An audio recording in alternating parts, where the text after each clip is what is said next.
Hi guys नमस्ते होइन म एउटा नेपाली चेली अहिले चाहिँ म अस्ट्रेलियामा छु लगभग 7-8 वर्षदेखि म हतपत्त आगल झुकल भिडियोहरू बनाउँदिनँ मलाई कहिलेकाहीँ चाहिँ बोलेर भिडियो बनाउन मन लाग्छ काममा आउन आँटेको थिएँ अनि ठ्याक्क मलाई यो कुराले एकदम लङ टाइमदेखि नै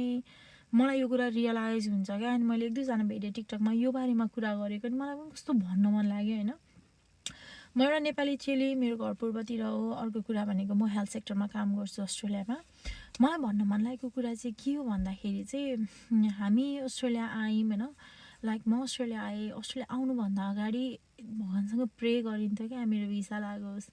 मेरो यस्तो होस् यो होस् भनिन्थ्यो सो त भगवान्को कृपाले गर्दा भनौँ होइन आज यो ठाउँमा छौँ होइन यो ठाउँ यो स्थितिसम्म आइपुग्दाखेरि चाहिँ अहिले यो उमेरमा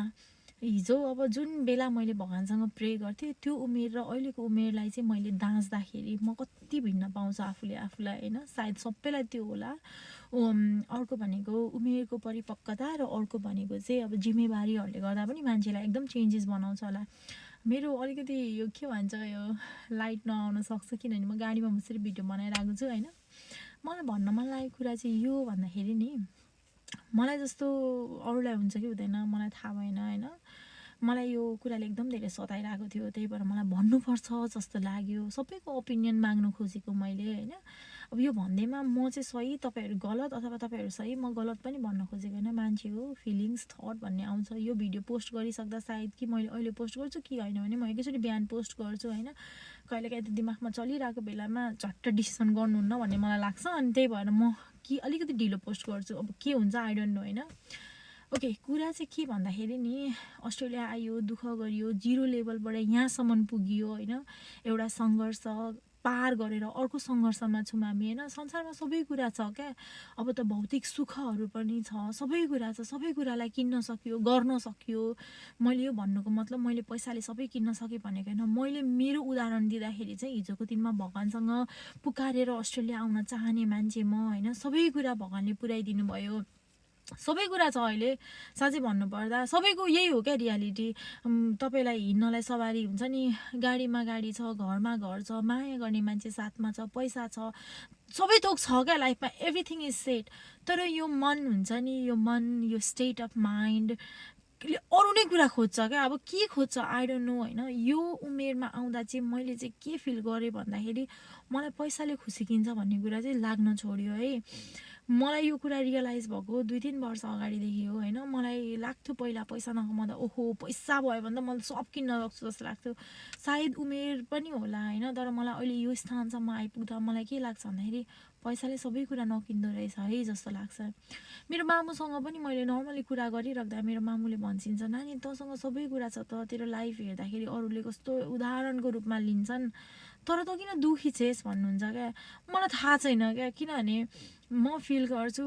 अहिले आएर मलाई फिल हुन्छ किन त मलाई त्यही गुनियो चोलो लाउन मन लाग्छ होइन अर्को कुरा भनेको त्यही दाल भात खाँदा सन्तुष्ट जस्तो हुन्छ त्यो यहाँको ओट्स खानुहोस् ब्रेड खानुहोस् त्यो कुराहरू हुँदैन काममा आउनुहुन्छ एउटा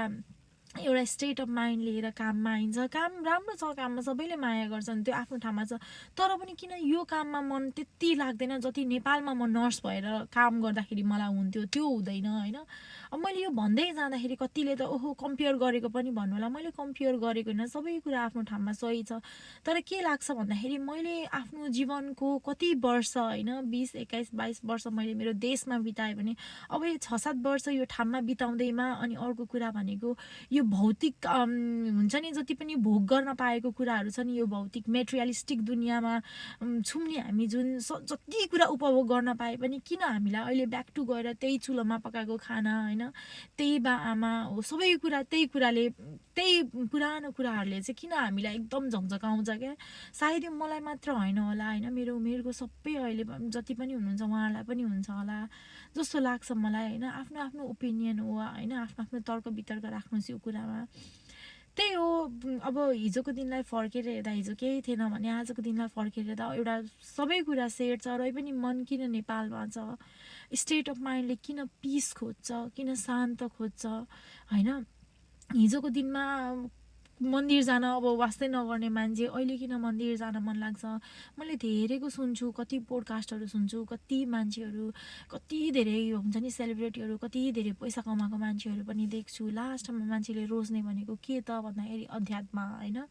मान्छेले के रोज्छ लास्टमा भन्दाखेरि मनको शान्त होइन। अब यो थट कस्तो अरू अब भर्खरको यङ्गस्टरहरूलाई अनौठो पनि लाग्ला। यो भन्दै गर्दा मलाई यस्तो भयो भन्न खोजेको होइन। सबैको वास्तविक जीवनमा यो कुरा मेल नखान नि सक्छ। तर लाइफमा म फिल गर्छु अहिले यस्तो यस्तो स्टेजहरू पनि आउँदो रहेछ जस्तो लाग्छ क्या, जहाँ तपाईँको चाइल्डहुड टाइम मिस गर्नुहुन्छ, जहाँ तपाईँको घर, तपाईँको आँगन हुन्छ नि, आमा मिस हुँदो रहेछ। संसारमा सबै कुरा भए पनि किन होला क्या त्यो बालापन, अनि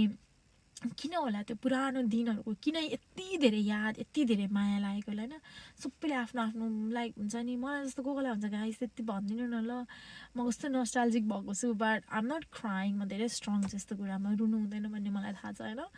तर त्यही हो, अब आई डोन्ट नो, सबै कुरा भगवान्को कृपा रहेछ, सबै कुराको समय रहेछ जस्तो भनिन्छ नि होइन। सबै कुरा टाइमले गर्दो रहेछ, हिजोको म, आजको म होइन। हिजोको त्यो समय, हिजोको त्यो अभाव, अनि आजको त्यो सबै सुख सहेल, अनि तर पनि मन हुन्छ नि शान्त नहुँदाखेरि कस्तो कता कता कस्तो मन दुख्ने रहेछ क्या। गाइज सबैले कमेन्ट गरिदिनु होला ल। Thank you so much, by.